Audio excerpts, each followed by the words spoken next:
मुसलमानों, पूरा एक हफ्ता हो गया है। फ्रांस ने गुस्ताखाना खाकों का ऐलान किया रसूलुल्लाह अलैहि सलाम के खिलाफ। फ्रांस के सदर ने उन गुस्ताखाना खाकों की हमायत कर ली। पाकिस्तान में 2 मजहबी जमातों के अलावा कोई एक शख्स भी मैदान में नहीं आया।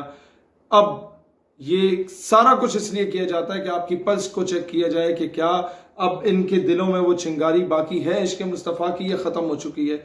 और पहले हमेशा से हम सबसे पहले होते थे मुसलमान पाकिस्तान के, इस बार बहुत पीछे रह गए।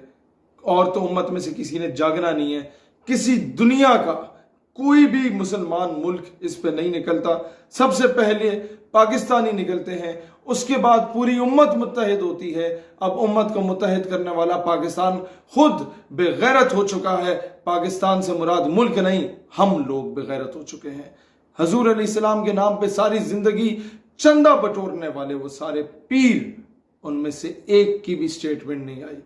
नामूस रिसालत का मामला हो या खत्म नबूवत का मामला हो, majority of the peace they are sleeping. उन्हें सिर्फ चंदों से ये बड़े बड़े लैंड क्रूजर्स ले ली, बड़े बड़े महल बना लिए। जब हजूर के हुर्मत और नामूस का मामला आया तो सारे झुग्गियों में घुस के बैठे हुए हैं कि नाम 4th शेड्यूल में आ जाएगा। उनको ये डर है कि शायद कोई पुलिस आगे गिरफ्तार करके ले जाएगी।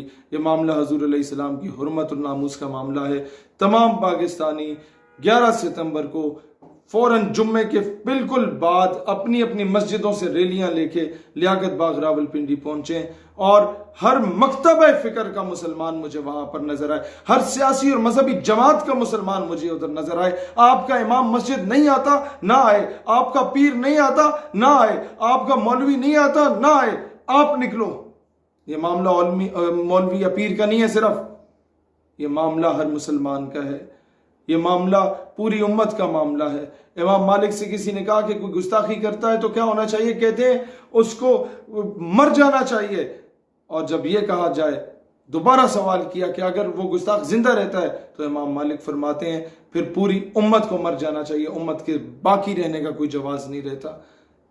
11 सितंबर दिन 2 बजे लियाकत बाग रावलपिंडी, पाकिस्तान हमेशा जिंदाबाद।